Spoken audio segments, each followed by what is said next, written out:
കൂട്ടുകാർക്ക് നല്ലൊരു ദിവസം ആശംസിച്ചുകൊണ്ട് മാമ്പഴത്തിന്റെ പുതിയ വീഡിയോയിലേക്ക് സ്വാഗതം. നമുക്ക് നേരെ ഗൗതമിന്റെ അളകനന്ദയുടെക്ക് ഇന്നത്തെ വിശേഷത്തിലേക്ക് അങ്ങോട്ട് പോയാലോ. ഇന്നത്തെ വിശേഷത്തെ കാണിച്ചിരിക്കുന്ന പറഞ്ഞിട്ടുണ്ടെങ്കിൽ നന്ദ നേരെ കമ്മീഷണർ ഓഫീസിലേക്ക് ഓടി ചെല്ലുവാണ്. എങ്ങനെ മിഥുനെ ഇറക്കണം, അപ്പൊ അതിന് വേണ്ടിയിട്ട് ഗൗതം സാറിന്റെ സഹായം തേരണം. അപ്പൊ ഗൗതം സാറിനെ കണ്ടേ മതിയാകൂ. അതിന് വേണ്ടിയിട്ട് അങ്ങോട്ട് ഓടി ചെന്ന് കഴിയുമ്പത്തിനും ഒരു പോലീസുകാരനെ കണ്ടു. ആ പോലീസുകാരൻ നന്ദനെ കണ്ടപ്പോ തന്നെ വന്നിട്ട് ചോദിച്ചു, എന്ത് പറ്റി നന്ദമോളെ, എന്താ ഓടിക്കത്തിച്ചെന്ന് ചോദിക്കണം. എനിക്ക് ഗൗതം സാറിനെ അർജന്റ് ആയിട്ടൊന്ന് കാണണമെന്ന് പറയാം.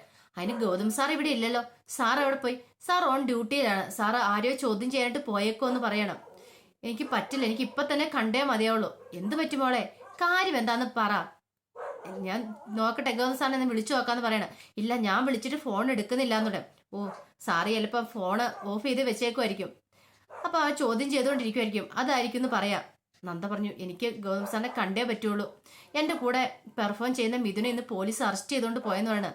എന്തിനു വേണ്ടിയിട്ടാ, എന്താ കാര്യം എന്നൊക്കെ പോലീസുകാരൻ ചോദിക്കുമ്പോൾ നന്ദ പറഞ്ഞു, മയക്കുമരുന്ന് കേസ് കണ്ണിയാന്നും പറഞ്ഞുകൊണ്ട് അവനെ പിടിച്ചുകൊണ്ട് പോയിരിക്കുന്നത് അതൊരു കള്ളക്കേസാ സാറേ, അങ്ങനെ ഉള്ളതൊന്നുമല്ല.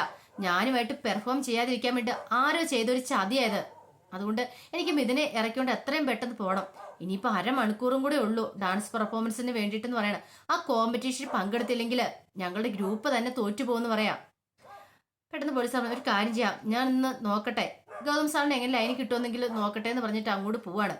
ഈ സമയത്ത് നന്ദയുടെ ഫോണിലേക്ക് ഫ്രണ്ട് വിളിക്കുകയാണ് കോളേജിൽ നിന്ന്. വിളിച്ചിട്ട് ചോദിച്ചു, എന്തായി കാര്യങ്ങള്, മിഥുനെ കണ്ടോന്ന് ചോദിക്കും. ഇല്ല, കാണാൻ പറ്റില്ല, ദേ ഇപ്പൊ തന്നെ ഇവിടെ വിളിച്ചൊക്കെ തുടങ്ങിയിട്ടുണ്ട് കേട്ടോ. എത്രയും പെട്ടെന്ന് വന്നില്ലെങ്കിൽ നിനക്ക് കോമ്പറ്റീഷൻ പങ്കെടുക്കാൻ പറ്റില്ല, അറിയാലോ. നമ്മൾ ഗ്രീൻ ഹൗസ് നമ്മുടെ തോറ്റുപോകും, നമ്മൾ കാരണം അങ്ങനെയൊന്നും ഉണ്ടാവില്ല നന്ദ, നീ എന്തേലും ഒന്ന് ചെയ്യ, എത്രയും പെട്ടെന്ന് മിഥുനെ ഇറക്കിക്കൊണ്ട് വരാൻ നോക്കാൻ പറയാണ്. ശരി ശരി, നീ ഫോൺ വെച്ചോന്ന് പറഞ്ഞ് നന്ദ കോള് കിട്ടിയാണ്. പിന്നീട് നന്ദയ്ക്ക് എന്ത് ചെയ്യണമെന്ന് അറിയത്തില്ല, എങ്ങനെ ഇവിടെ നിന്ന് കൊണ്ടുപോകും ഇതിനെ. ഗൗതം സാറിനെ കാണാൻ വന്നിട്ട് ഗൗതം സാറിനെ കാണാനും പറ്റിയില്ല. പിന്നീട് കാണിക്കുന്നു പറഞ്ഞിട്ടുണ്ടെങ്കിൽ മാധുരിയെ ചോദ്യം ചെയ്തതിന് ശേഷം ഗൗതം നേരെ സുഹാസിന്റെ അടുത്തേക്ക് എത്തുകയാണ്. അപ്പൊ സുഹാസ് എവിടെ ഉണ്ടെന്നുള്ള വിവരം കിട്ടിയിട്ടുണ്ടായിരുന്നു. അപ്പൊ നേരെ സുഹാസിനെ ചോദ്യം ചെയ്യാനായിട്ട് സുഹാസിന്റെ അടുത്തേക്ക് എത്തുകയാണ് ഗൗതം.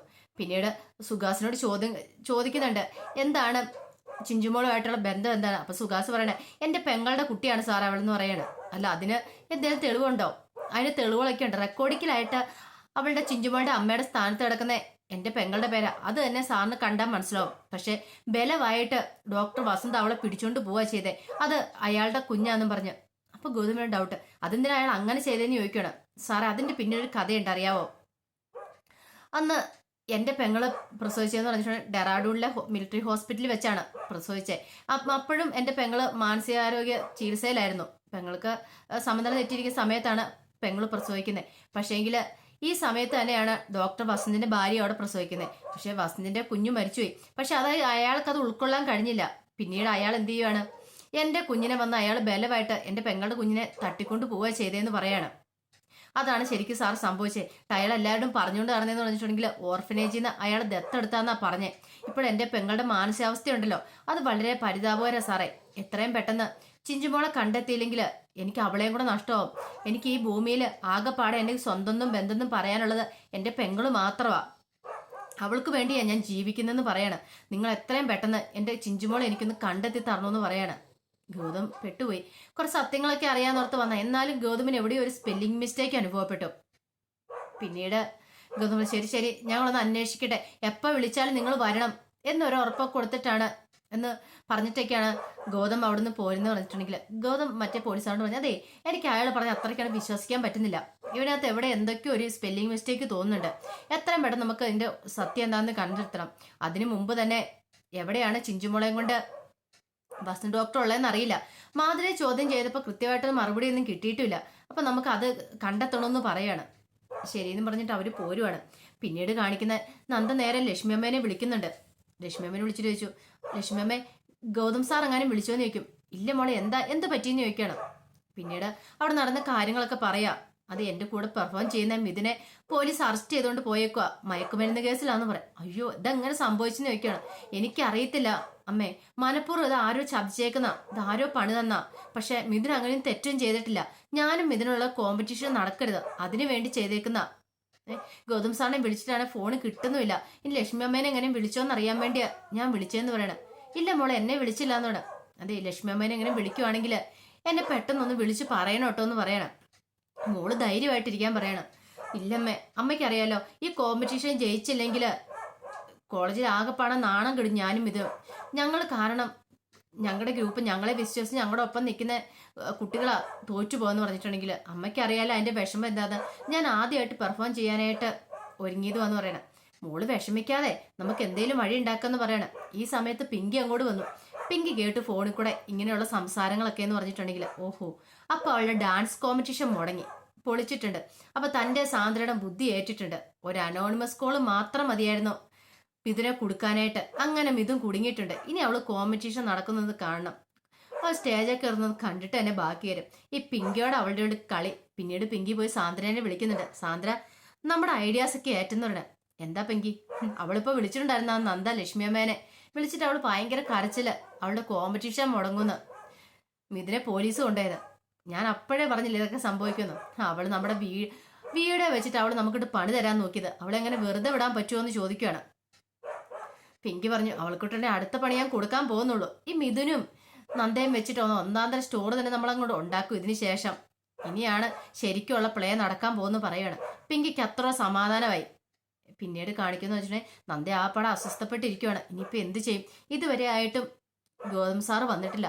അങ്ങനെ ഇരിക്കുമ്പോഴാണ് ഗൗതം വരുന്ന കണ്ടത്. പിങ്കിയല്ല സോറി, നന്ദ ഓടി അങ്ങോട്ട് ചെല്ലുവാണ്. നന്ദ ഓടിച്ചിട്ട് ഗൗതമിനോട് ചോദിച്ചു, അതെ മിഥുൻ എവിടെയെന്ന് ചോദിക്കുകയാണ്. മിഥുനോ? നീ എന്താ നന്ദ പറയണേ? ഞാൻ എൻ്റെ ഡ്യൂട്ടി ആയിട്ട് പുറത്ത് പോയിക്കോ, ഞാനിപ്പോൾ കയറി വരുന്ന വഴിയില്ലെന്ന് ചോദിക്കും. ദേ ഗൗതം സാറെ കളിക്കരുത്. ഞാൻ ഒരു കാര്യം പറഞ്ഞേക്കാം. നിങ്ങളുടെ ഇവിടുത്തെ പോലീസുകാർ തന്നെയാണ് മിഥുനെ അറസ്റ്റ് ചെയ്ത് കൊണ്ടുവന്നിരുന്നിരിക്കുന്നത്. എന്തിനാണെന്നറിയാവോ? നാർക്കോട്ടിക് സംഘം എന്നും പറഞ്ഞുകൊണ്ട് മിഥുൻ എന്തോ വലിയ തെറ്റ് ചെയ്തിട്ടുണ്ട്. മയക്കുമരുന്ന് കേസിൽ കണ്ണിയാന്നും പറഞ്ഞ് അവനെ പിടിച്ചേക്കുന്നത്. പക്ഷെ അവന്റെ കയ്യിൽ നിന്നൊന്നും കിട്ടിയിട്ടില്ല. പിന്നെ എന്തിന്റെ ബേസിൽ അവനെ പിടിച്ചു വെച്ചുകൊണ്ടിരിക്കുന്നത്? അവനെ എത്രയും പെട്ടെന്ന് ഇറക്കി വിടാൻ പറയാം. ഗൗതം പറഞ്ഞു, നന്ദ എനിക്കൊന്നിനെ കുറിച്ചൊന്നും അറിയില്ല, ഞാൻ അന്വേഷിക്കട്ടെ എന്ന് പറയണം. എന്ത് പറഞ്ഞിട്ടും കാര്യമില്ല. ഞാൻ ഈ കോമ്പറ്റീഷൻ പങ്കെടുക്കാതിരിക്കാൻ വേണ്ടിയിട്ടാണ് ഇങ്ങനെ ചെയ്യുന്നതെങ്കിൽ അതിന്റെ ഒന്നും ആവശ്യമില്ല. ഞാൻ കാരണം ഞങ്ങളുടെ ഗ്രൂപ്പ് മൊത്തം തോറ്റു പോകാൻ പോകുന്നത്. അങ്ങനെ എന്തെങ്കിലും സംഭവിച്ചിട്ടുണ്ടെങ്കിൽ ഈ നന്ദ പിന്നെ അടങ്ങിയിരിക്കില്ല. ഗൗതം സാറ്, നന്ദ ആരാന്ന് നിങ്ങളെല്ലാം അറിയാൻ പോകുന്നുള്ളൂ എന്ന് പറയാം. നന്ദേ, നീ വെറുതെ സ്റ്റുപ്പിഡിറ്റി പറയരുത്, വെറുതെ പൊട്ടത്തരം വിളിച്ചു പറയരുത്. എനിക്ക് ഇതിനകത്ത് യാതൊരു പങ്കുമില്ല എന്ന് പറയണം. എനിക്കിത് വിശ്വസിക്കാൻ കഴിയുന്നില്ല. എനിക്കറിയാം ഗൗതം സാറിന്റെ ഈഗോയാണ് ഇങ്ങനെ ചെയ്യിച്ചിരിക്കുന്നത്. ഗൗതം സാറ് വിളിച്ചു പറയിച്ചിട്ടായിരിക്കും അവരൊരു പക്ഷേ മിഥുനെ അറസ്റ്റ് ചെയ്തേക്കെന്ന് പറയാം. ഗൗതം പറഞ്ഞു, എനിക്കറിയില്ല ഇതെന്താന്ന്, ഞാനൊന്ന് അന്വേഷിക്കട്ടെ. പിന്നെ മിഥുനെ ഇങ്ങോട്ട് കൊണ്ടുവന്ന കാര്യം പോലും എനിക്കറിയില്ല എന്നൊക്കെ പറയുന്നുണ്ട്. പിന്നെ നന്ദ പറഞ്ഞു, എനിക്ക് മിഥുനെ കിട്ടണം. അരമണിക്കൂറിനുള്ളിൽ ഞാനും മിഥുനെ അവിടെ എത്തിയില്ലെങ്കിൽ ഡാൻസ് കോമ്പറ്റീഷൻ മുടങ്ങും എന്നൊക്കെ പറയണം. പിന്നീട് ഗൗതം പോയിട്ട് അകത്തേക്ക് പോയിട്ട് പോലീസുകാരെ വിളിച്ച് കാര്യങ്ങളൊക്കെ എന്താണെന്ന് ചോദിക്കുന്നുണ്ട്. ആ സമയത്ത് അവർ പറഞ്ഞു, സാറേ ഇങ്ങനെ ഒരു അനോണിമസ് കോള് വന്നായിരുന്നു ഇങ്ങോട്ട്. അപ്പൊ അതിന്റെ ബേസിലാണ് ഇതിനെ കസ്റ്റഡി എടുത്തേക്കുന്നത്. പക്ഷെ ഇവനെ ഇതുവരെയായിട്ടും വിട്ടിട്ടില്ല എന്ന് പറയണം. ചോദ്യം ചെയ്തപ്പോൾ അവൻ കുറ്റമൊന്നും ചെയ്തിട്ടില്ലെന്ന് പറയണേന്ന് പറയണം. അപ്പൊ അങ്ങനെയാണോ? പിന്നെ നിങ്ങൾ എന്തിനാ വെച്ചോണ്ടിരിക്കണം ചോദിക്കുകയാണ്. അവനെ എത്രയും പെട്ടെന്ന് പറഞ്ഞു വിടുക, ബാക്കി കാര്യം പിന്നെയല്ലേ എന്നൊക്കെ പറയുന്നുണ്ട്. അങ്ങനെ മിഥുനെ ഗൗതം പറഞ്ഞു വിടുവാണ്. ഗൗതം ഇടപെട്ട മിഥുനെ പറഞ്ഞു വിടുവാണ്. അങ്ങനെ നന്ദയും മിഥുനും കൂടെ വന്ന് ഡാൻസ് കോമ്പറ്റീഷൻ പങ്കെടുക്കുന്നൊക്കെ ഉണ്ട്. പ്രൈസൊക്കെ മേടിക്കുന്നുണ്ട്. അതിന്റെ വിശേഷങ്ങളൊക്കെ വരുന്നുള്ളൂ കേട്ടോ. അപ്പൊ എന്താണെങ്കിലും ഇതിന്റെ ബാക്കി വിശേഷങ്ങളായിട്ട് വൈകുന്നേരത്തെ പ്രൊമോയും ഞാൻ വരാം. അപ്പൊ പിങ്കിയുടെ പ്ലാനുകളും പദ്ധതികളും നടക്കില്ല. മിഥുനും നന്ദയും കയറി ഡാൻസ് കോമ്പറ്റീഷൻ പങ്കെടുത്ത് വിജയിക്കുകയും ചെയ്യും. അപ്പൊ എന്താണ് ആ വിശേഷങ്ങൾ നമുക്ക് എല്ലാവർക്കും കാത്തിരിക്കാം കേട്ടോ. ഇത് പ്രമോ വിശേഷം കൂടി ഉൾപ്പെടുത്തി പറഞ്ഞ കേട്ടോ. അപ്പൊ ഇതിന്റെ ഫുൾ വിശേഷം വന്നു കഴിയുമ്പോൾ എന്തെങ്കിലും മാറ്റമുണ്ട് അതുകൂടെ കൂടി ഞാൻ അപ്ലോഡ് ചെയ്യാം കേട്ടോ. ഒരിക്കൽ കൂടി എല്ലാവർക്കും നല്ലൊരു ദിവസം ആശംസിച്ചുകൊണ്ട് നിർത്തുന്നു. നന്ദി.